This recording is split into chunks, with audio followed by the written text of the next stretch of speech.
ಬಿಹಾರದಲ್ಲಿ ಚುನಾವಣೆಗೆ ಇನ್ನೇನು ಕೆಲವೇ ತಿಂಗಳಿರುವಾಗ ಸಾವಿರಾರು ಕೋಟಿ ಹಂಚು ನಿತೀಶ್ ಕುಮಾರ್ ಮತಗಳನ್ನು ಕದೀತಾ ಇದ್ದಾರಾ? ಹಲವಾರು ಯೋಜನೆಗಳು ಈಗ ಇದ್ದಕ್ಕಿದ್ದ ಹಾಗೆ ಲಕ್ಷಾಂತರ ಮತದಾರರನ್ನ ಗುರಿಯಾಗಿಸಿ ಚುರುಕುಗೊಂಡಿರೋದು ಯಾಕೆ? ಅಭಿವೃದ್ಧಿನೇ ಆಧಾರ ಆಗಿದ್ರೆ ಈಗ ಚುನಾವಣೆ ಸಮೀಪಿಸುವಾಗ ಹಣ ಹಂಚಬೇಕಾದಂತ ಅನಿವಾರ್ಯತೆ ಯಾಕೆ ಬಂದಿದೆ? ಅಭಿವೃದ್ಧಿ ನಿಧಿ ಅನ್ನುವಂಥ ಹೆಸರಿನಲ್ಲಿ ನಿಜವಾಗಿಯೂ ಚುನಾವಣಾ ಪ್ರಚಾರದ ಭಾಗವಾಗಿ ಹಣವನ್ನ ಈಗ ಹರಿಸಲಾಗ್ತಾ ಇದೆಯಾ? ಎಷ್ಟು ಮತದಾರರು ಈಗಾಗಲೇ ಹಣವನ್ನು ಪಡೆದಿದ್ದಾರೆ ಮತ್ತಿದು ಅವ್ರ ಮತದ ಮೇಲೆ ಯಾವ ಪ್ರಭಾವವನ್ನ ಬೀರುತ್ತೆ? ಆಡಳಿತ ಯಂತ್ರವನ್ನ ಈ ರೀತಿ ರಾಜಕೀಯ ಲಾಭಕ್ಕೆ ಬಳಸೋದಾದ್ರೆ ಪ್ರಜಾಸತ್ತಾತ್ಮಕ ನ್ಯಾಯದ ಕಥೆ ಏನು? ಬಿಹಾರದಲ್ಲಿ ಇಷ್ಟು ವರ್ಷಗಳ ಕಾಲ ಅಧಿಕಾರದಲ್ಲಿ ಸಿಎಂ ನಿತೀಶ್ ಕುಮಾರ್ ಅವರಿಗೆ ಹೊಳೆಯದ ಯೋಜನೆಗಳೆಲ್ಲ ಇನ್ನೇನು ಚುನಾವಣೆಗೆ ಒಂದು 2 ತಿಂಗಳಿರುವಾಗ ನೆನಪಾಗಿದ್ದು ಹೇಗೆ? ಇದು ಹಣ ಹಂಚಿ ಮತದಾರರನ್ನ ಸೆಳೆಯುವಂತ ಒಂದು ಹತಾಶ ಪ್ರಯತ್ನ ಅನ್ನೋದ್ರ ಬಗ್ಗೆನೇ ಇವತ್ತಿನ ವಿಡಿಯೋದಲ್ಲಿ ನಾವು ಚರ್ಚೆ ಮಾಡೋಣ. ಆದರೆ ಅದಕ್ಕೂ ಮುನ್ನ ನೀವಿನ್ನು ನಮ್ಮ ವಾರ್ತಾ ಭಾರತಿ ಚಾನೆಲ್ ಅನ್ನು ಸಬ್ಸ್ಕ್ರೈಬ್ ಮಾಡಿಲ್ಲ ಅನ್ನೋದಾದ್ರೆ ಈ ಕೂಡಲೇ ಸಬ್ಸ್ಕ್ರೈಬ್ ಮಾಡಿ, ಹಾಗೆ ಪಕ್ಕದಲ್ಲಿ ಇರುವಂತಹ ಬೆಲ್ ಐಕಾನ್ ಪ್ರೆಸ್ ಮಾಡಿ ನಮ್ಮನ್ನ ಬೆಂಬಲಿಸಿ. ಈ ವಿಡಿಯೋವನ್ನು ಮಿಸ್ ಮಾಡದೆ ಕೊನೆವರೆಗೂ ನೋಡಿ. ಹಾಗೆ ಈ ಕುರಿತಾಗಿ ನಿಮ್ಗೇನು ಅಭಿಪ್ರಾಯ ಇದೆ ಅದನ್ನ ಈ ವಿಡಿಯೋದ ಕೆಳಗಡೆ ಕಮೆಂಟ್ ಮಾಡಿ ನಮಗೆ ತಿಳಿಸಿ. ಈ ವಿಡಿಯೋದ ಲಿಂಕ್ ಅನ್ನ ನಿಮ್ಮೆಲ್ಲ ಬಂಧು ಮಿತ್ರರಿಗೆ ವಾಟ್ಸ್ಆಪ್ ಮಾಡಿ. ಈಗ ನಾವು ವಿಷಯಕ್ಕೆ ಬರೋಣ. ಬಿಹಾರದಲ್ಲಿ ಚುನಾವಣೆ ನಡೆಯಲಿರುವಂತಹ ಹೊತ್ತಿನಲ್ಲಿ ಮತದಾರರಿಗೆ ನಗದನ್ನ ವಿತರಿಸಲಾಗ್ತಾ ಇರುವಂತಹ ಸುದ್ದಿ ಬರ್ತಾ ಇದೆ. ಈಗ ಈ ಮತಗಳ್ಳತನದ ಗದ್ದಲವನ್ನ ತಣ್ಣಗಾಗಿಸೋದಿಕ್ಕೆ ಮತದಾರರ ಖಾತೆಗಳಿಗೆ ನಗದು ವರ್ಗಾವಣೆ ನಡೆದಿದೆಯಾ ಅನ್ನುವಂಥ ಪ್ರಶ್ನೆ ಕೂಡ ಎದ್ದಿದೆ. ಈಗ ಬಿಹಾರ ಸರ್ಕಾರದ ಹಣದ ಒಂದು ಪಾಲು ಜನರ ಖಾತೆಗಳನ್ನ ತಲುಪ್ತಾ ಇದೆ.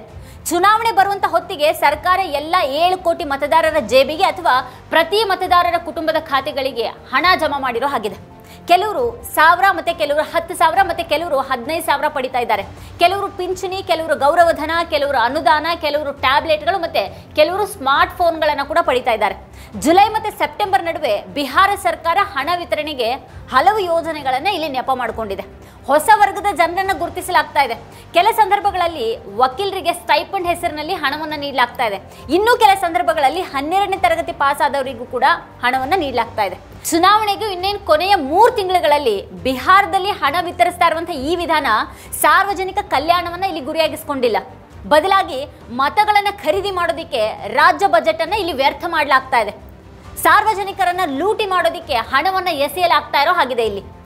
ಅದಕ್ಕಾಗಿನೇ ಬಿಹಾರದಲ್ಲಿ ಮತಗಳನ್ನ ಸಾರ್ವಜನಿಕ ಹಣದಿಂದ ಖರೀದಿ ಮಾಡಲಾಗ್ತಾ ಇದೆ. ಸೆಪ್ಟೆಂಬರ್ 17ರಂದು ಬಿಹಾರ ಸರ್ಕಾರ 16 ಲಕ್ಷ ಕಾರ್ಮಿಕರ ಖಾತೆಗಳಿಗೆ 800 ಕೋಟಿ ರೂಪಾಯಿ ಜಮಾ ಮಾಡಿದೆ. ಪ್ರತಿಯೊಬ್ಬ ಕಾರ್ಮಿಕರಿಗೂ ಸಮವಸ್ತ್ರವನ್ನ ಖರೀದಿ ಮಾಡೋದಕ್ಕೆ 5,000 ರೂಪಾಯಿ ನೀಡಲಾಗಿದೆ. ಬಿಹಾರದಲ್ಲಿ ಯಾವ ಕಾರ್ಮಿಕರು ಸಮವಸ್ತ್ರವನ್ನು ಧರಿಸಿ ಕೆಲಸಕ್ಕೆ ಹೋಗ್ತಾರೆ ಅನ್ನೋದೇ ಸ್ಪಷ್ಟವಾಗಿಲ್ಲ. ಆದರೆ ಬಟ್ಟೆ ಖರೀದಿ ಮಾಡುವಂತ ಹೆಸರಿನಲ್ಲಿ 16 ಲಕ್ಷಕ್ಕೂ ಹೆಚ್ಚು ಕಾರ್ಮಿಕರಿಗೆ ತಲಾ 5,000 ರೂಪಾಯಿ ವಿತರಿಸಲಾಗಿದೆ.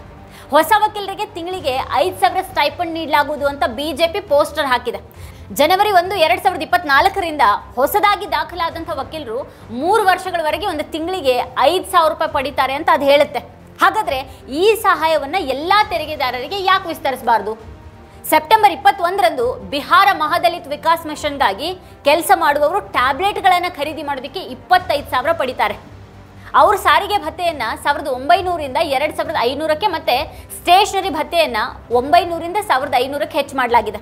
ಶಿಕ್ಷಣ ಕಾರ್ಯಕರ್ತರು ಸ್ಮಾರ್ಟ್ ಫೋನ್ ಅನ್ನು ಖರೀದಿ ಮಾಡೋದಕ್ಕೆ 10,000 ಪಡಿತಾರೆ. ಒಂದು ಕಡೆಗೆ ಮೋದಿ ಸರ್ಕಾರ ಸ್ಟೇಷನರಿ ಮೇಲಿನ GST ಅನ್ನು ತೆಗೆದು ಹಾಕಿರೋದ್ರ ಬಗ್ಗೆ ತನ್ನ ಬೆನ್ನು ತಾನೇ ಇಲ್ಲಿ ತಟ್ಕೊಳ್ತಾ ಇರುವಾಗಲೇ ಇನ್ನೊಂದು ಕಡೆಗೆ ಚುನಾವಣೆಗಳ ಹೆಸರಿನಲ್ಲಿ ಬಿಹಾರ ಸರ್ಕಾರ ಸ್ಟೇಷನರಿ ಭತ್ಯೆಯನ್ನು ಹೆಚ್ಚಿಸ್ತಾ ಇದೆ. ಇವು ಕೆಲವು ಉದಾಹರಣೆಗಳಾಗಿವೆ. ಬಿಹಾರ ಸರ್ಕಾರ ಲಕ್ಷಾಂತರ ಜನರಿಗೆ ವಿತರಿಸೋದಕ್ಕೆ ಹಣ ಎಲ್ಲಿಂದ ಪಡಿತಾ ಇದೆ ಅನ್ನೋದ್ರ ಬಗ್ಗೆಯೂ ಕೂಡ ಯಾರು ಇಲ್ಲಿ ಯೋಚನೆ ಮಾಡ್ತಾ ಇಲ್ಲ.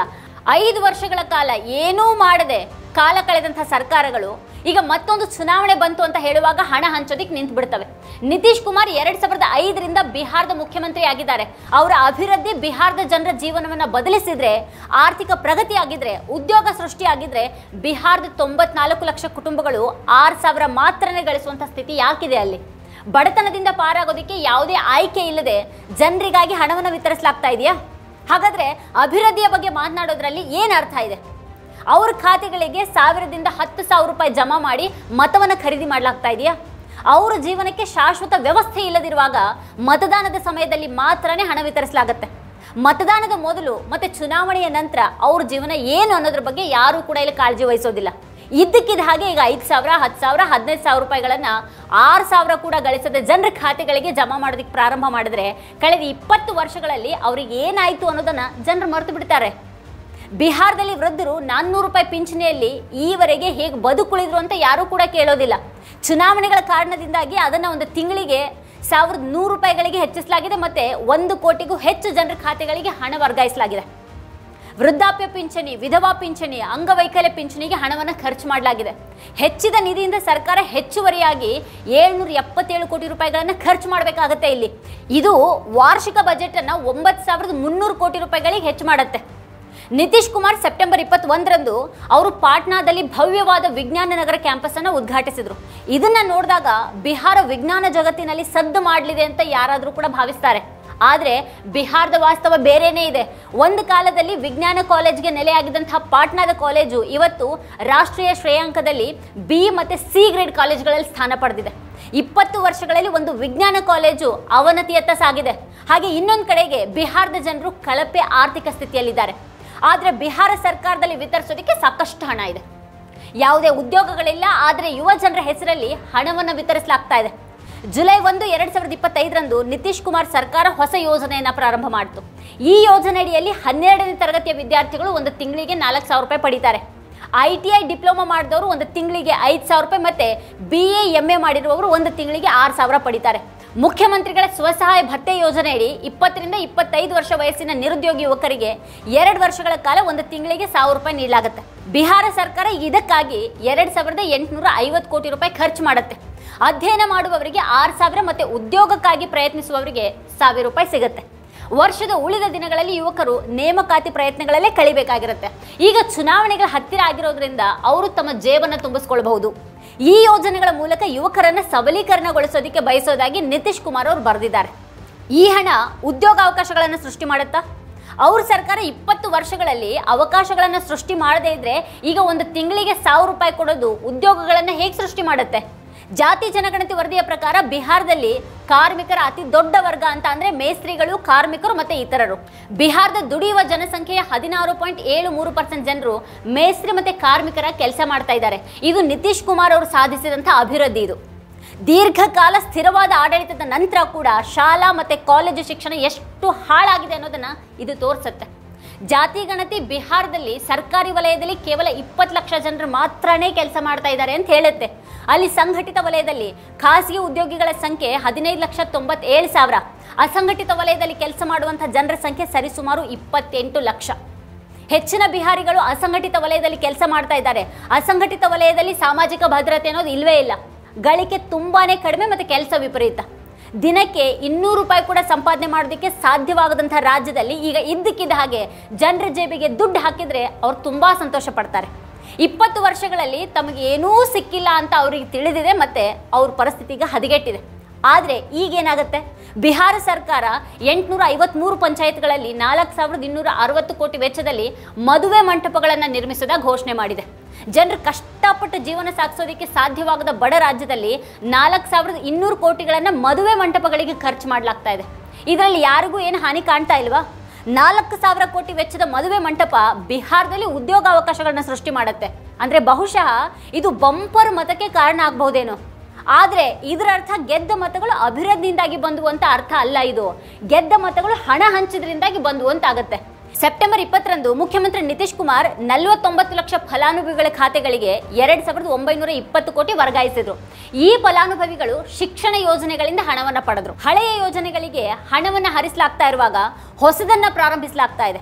ಹಣವನ್ನ ವಿತರಿಸೋದಕ್ಕೆ ಯೋಜನೆಗಳನ್ನ ತರಲಾಗ್ತಾ ಇದೆ. ಈಗ 1 ಕೋಟಿಗಿಂತ ಸ್ವಲ್ಪ ಹೆಚ್ಚು ಮೌಲ್ಯದ ಯೋಜನೆಯಡಿಯಲ್ಲಿ ಗುರುಗಳು ಒಂದು ತಿಂಗಳಿಗೆ 15,000 ಮತ್ತೆ ಜೊತೆಗಾರರು 7,500 ಮತ್ತೆ ಶಿಷ್ಯರು 3,000 ಪಡಿತಾರೆ. ಈ ಯೋಜನೆಯನ್ನು ಸಹ ಸೆಪ್ಟೆಂಬರ್ನಲ್ಲಿ ಪ್ರಾರಂಭ ಮಾಡಲಾಯಿತು. ಇದು ಉತ್ತಮ ಯೋಜನೆನೇ. ಆದರೆ ಇದನ್ನ 5 ವರ್ಷಗಳ ಹಿಂದೆನೆ ಅಥವಾ ಅದಕ್ಕಿಂತ ಮೊದಲೇನೆ ಪ್ರಾರಂಭ ಮಾಡಬೇಕಿತ್ತಲ್ವಾ? ಕಲಾವಿದರ ಪಿಂಚಣಿಗಾಗಿ ಸಿಎಂ ಕಲಾವಿದರ ಪಿಂಚಣಿ ಯೋಜನೆಯನ್ನು ಕೂಡ ಈಗ ಪ್ರಾರಂಭ ಮಾಡಲಾಗಿದೆ. ಇದರ ಬಜೆಟ್ 1 ಕೋಟಿ ರೂಪಾಯಿ. ಪತ್ರಕರ್ತರ ಪಿಂಚಣಿಗಳನ್ನು ಸಹ ಇಲ್ಲಿ ವ್ಯವಸ್ಥೆ ಮಾಡಲಾಗಿದೆ. ಜುಲೈನಲ್ಲಿ ಬಿಹಾರ ಪತ್ರಕರ್ತ ಸಮ್ಮಾನ್ ಪಿಂಚಣಿ ಯೋಜನೆಯಡಿಯಲ್ಲಿ ಎಲ್ಲಾ ಅರ್ಹ ಪತ್ರಕರ್ತರು 6,000 ಬದಲಿಗೆ 15,000 ಮಾಸಿಕ ಪಿಂಚಣಿಯನ್ನು ಪಡಿತಾರೆ. ಮಾಧ್ಯಮ ಶಿಥಿಲಗೊಂಡಿರುವ ಕೇವಲ ಒಂದು ಹೆಸರಿಗಾಗಿ ಮಾರ್ಪಟ್ಟಿರುವಂತಹ ದೇಶದಲ್ಲಿ ಪತ್ರಕರ್ತರಿಗೆ ಪಿಂಚಣಿ ಮೊತ್ತವನ್ನು ಹೆಚ್ಚಿಸಲಾಗಿದೆ. ಬಜೆಟ್ ಕೊರತೆಯ ಒಂದು ನೆಪವನ್ನು ಮಾಡಿ ತನ್ನ ಉದ್ಯೋಗಿಗಳಿಗೆ ಪಿಂಚಣಿಯನ್ನು ನೀಡೋದಕ್ಕೆ ನಿರಾಕರಿಸುವಂತಹ ಸರ್ಕಾರ ಈಗ ವಿಭಿನ್ನ ಪ್ರಯೋಜನವನ್ನು ಒದಗಿಸೋದಕ್ಕೆ ವಿವಿಧ ಯೋಜನೆಗಳನ್ನು ಜಾರಿಗೆ ತರ್ತಾ ಇದೆ. ಎಲ್ರಿಗೂ ಪಿಂಚಣಿ ನೀಡಬಹುದು ಅನ್ನೋದಾದ್ರೆ ತನ್ನ ಸ್ವಂತ ಉದ್ಯೋಗಿಗಳಿಗೆ ಹಳೆಯ ಪಿಂಚಣಿ ಯೋಜನೆಯನ್ನು ಯಾಕೆ ಮರು ಪ್ರಾರಂಭಿಸೋದಕ್ಕೆ ಸಾಧ್ಯ ಇಲ್ಲ? ಕಳೆದ ಈ 3 ತಿಂಗಳಲ್ಲಿ ಬಿಹಾರದ ಬಡ ಜನಸಂಖ್ಯೆ ವಿವಿಧ ರೀತಿಯ ಸಹಾಯದ ಮೂಲಕ ಎಷ್ಟು ಹಣ ಪಡೆದಿದೆ ಅನ್ನೋದು ಊಹೆ ಮಾಡೋದಕ್ಕೂ ಸಾಧ್ಯ ಇಲ್ಲ. ಸೆಪ್ಟೆಂಬರ್ 17ರಂದು 16 ಲಕ್ಷ ಕಾರ್ಮಿಕರ ಖಾತೆಗಳಿಗೆ 800 ಕೋಟಿ ರೂಪಾಯಿಗಳನ್ನು ಹಾಕಲಾಯಿತು. ಸೆಪ್ಟೆಂಬರ್ 20ರಂದು 49 ಲಕ್ಷ ಫಲಾನುಭವಿಗಳ ಖಾತೆಗಳಿಗೆ 2920 ಕೋಟಿ ರೂಪಾಯಿ ವರ್ಗಾಯಿಸಲಾಯಿತು. ಸೆಪ್ಟೆಂಬರ್ 26ರಂದು 5000 ಕೋಟಿ ರೂಪಾಯಿಗಳನ್ನು 50 ಲಕ್ಷ ಮಹಿಳೆಯರ ಖಾತೆಗಳಿಗೆ ವರ್ಗಾಯಿಸಲಾಯಿತು. ಸರ್ಕಾರ ಎಷ್ಟು ಜನರ ಖಾತೆಗಳಿಗೆ ಹಣವನ್ನು ಜಮಾ ಮಾಡಿದೆ ಅನ್ನೋದನ್ನು ಹೇಳೋದಕ್ಕೆ ಸಾಧ್ಯ ಇಲ್ಲ. ಆದರೂ ಸೆಪ್ಟೆಂಬರ್ 17ರಿಂದ 26ರ ಅವಧಿಯಲ್ಲಿ ವಿವಿಧ ಯೋಜನೆಗಳ ಅಡಿಯಲ್ಲಿ ಸುಮಾರು 1 ಕೋಟಿ ಜನರ ಖಾತೆಗಳಿಗೆ ಸುಮಾರು 10,000 ಕೋಟಿ ರೂಪಾಯಿಗಳನ್ನು ವಿತರಿಸಲಾಗಿದೆ ಅಥವಾ ವಿತರಿಸಲಾಗ್ತಾ ಇದೆ. 6 ರೀತಿಯ ಸಾಮಾಜಿಕ ಭದ್ರತಾ ಪಿಂಚಣಿ ಯೋಜನೆಗಳ ಅಡಿಯಲ್ಲಿ 1.1 ಕೋಟಿ ಫಲಾನುಭವಿಗಳನ್ನು ಇದಕ್ಕೆ ಸೇರಿಸಿದೆ. ಈ ಸಂಖ್ಯೆ ಸುಮಾರು 2.25 ಕೋಟಿ ತಲುಪುತ್ತೆ. ಅಂದರೆ ಪ್ರತಿದಿನ ಸಾವಿರಾರು ಕೋಟಿ ಮೌಲ್ಯದ ಯೋಜನೆಗಳಿಗೆ ಶಂಕುಸ್ಥಾಪನೆ ಉದ್ಘಾಟನೆಯನ್ನು ನೆರವೇರಿಸಲಾಗ್ತಾ ಇದೆ. ವರದಿಯ ಪ್ರಕಾರ ಕಳೆದ 2 ತಿಂಗಳಲ್ಲಿ ಬಿಹಾರ ಸರ್ಕಾರ ಮಾಡಿದಂತಹ ಘೋಷಣೆಗಳ ವಾರ್ಷಿಕ ಹೊರೆ 33,926 ಕೋಟಿ ಆಗಿದೆ. ಇದು ಮುಂದಿನ ವರ್ಷದ ಬಜೆಟ್ನಲ್ಲಿ ಭಾರ ಆಗುತ್ತೆ. ಸರ್ಕಾರ ಈ ಹೊರೆಯ ಬಗ್ಗೆ ತಿಳಿದಿದೆ ಮತ್ತು 16,000 ಕೋಟಿ ಸಾಲ ಪಡೆಯೋದಕ್ಕೆ ಈಗಾಗಲೇ ಸಿದ್ಧವಾಗಿದೆ ಅಂತ ವರದಿ ಹೇಳುತ್ತೆ. ಇದು ಕಳೆದ ವರ್ಷದ ಇದೇ ಅವಧಿಗಿಂತ 4,000 ಕೋಟಿ ಹೆಚ್ಚಾಗಿದೆ. ಚುನಾವಣೆಗಳನ್ನು ಗೆಲ್ಲೋದಕ್ಕೆ ಬಿಹಾರವನ್ನು ವಿನಾಶದತ್ತ ತಳ್ಳಲಾಗ್ತಾ ಇದೆಯಾ? ವಿಸ್ತರಿಸಲಾಗ್ತಾ ಇರುವಂಥ ಈ ಎಲ್ಲ ಹಣ ಇದ್ದಕ್ಕಿದ್ದ ಹಾಗೆ ಎಲ್ಲಿಂದ ಬರ್ತಾ ಇದೆ? ಚುನಾವಣೆಯ ನಂತರ ಈ ಯೋಜನೆಗಳ ಭವಿಷ್ಯ ಏನಾಗಲಿದೆ ಅಂತ ಯಾರಿಗೂ ಕೂಡ ಗೊತ್ತಿಲ್ಲ. ಈಗ ವಿರೋಧ ಪಕ್ಷಗಳು ಕೂಡ ಇಲ್ಲಿ ಸ್ಪರ್ಧೆ ಮಾಡ್ತವೆ. ಮೊತ್ತವನ್ನು 2 ಪಟ್ಟು ಅಥವಾ 3 ಪಟ್ಟು ಹೆಚ್ಚಿಸುವಂಥ ಭರವಸೆಯನ್ನು ನೀಡ್ತವೆ. ಕೆಲ ಯೋಜನೆಗಳು ಅಗತ್ಯವಾಗುತ್ತವೆ ಮತ್ತು ಬೇಕೇ ಬೇಕು. ಆದರೆ ಒಂದೇ ತಿಂಗಳಲ್ಲಿ ಸಾವಿರಾರು ಕೋಟಿ ರೂಪಾಯಿಗಳನ್ನು ಇದ್ದಕ್ಕಿದ್ದ ಹಾಗೆ ವಿತರಿಸಬೇಕಾ?